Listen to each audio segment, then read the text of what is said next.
তোমার নেটওয়ার্কই তোমার হাতিয়ার। জীবনে বড় হতে চাইলে সঠিক মানুষের সাথে সম্পর্ক তৈরি করতে হবে। তোমার চারপাশের 5 জনের গড় মানে তোমার ভবিষ্যৎ নির্ধারণ করে। উন্নতি চাইলে এমন মানুষের সাথে থেকো যারা স্বপ্ন দেখে, লক্ষ্য পূরণে কাজ করে, নেগেটিভ নয়, মোটিভেট করে, নিজেদের উন্নত করতে চাই। প্রমাণিত সত্য হচ্ছে শক্তিশালী নেটওয়ার্ক সাফল্যের সম্ভাবনা 80% পর্যন্ত বাড়ায়।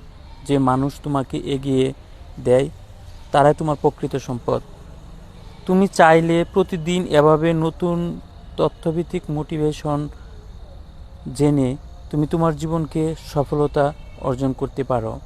তুমি তোমার জীবনকে আলাদা বিষয়ে স্বাস্থ্য, কেরিয়ার এবং নিজেকে বদলাতে পারো। তাহলে সবসময় আমাদেরকে ভালো মোটিভেশন এগুলো শুনতে হবে, জানতে হবে, বুঝতে হবে, তাহলে জীবনে সফলতা সম্ভব। ধন্যবাদ।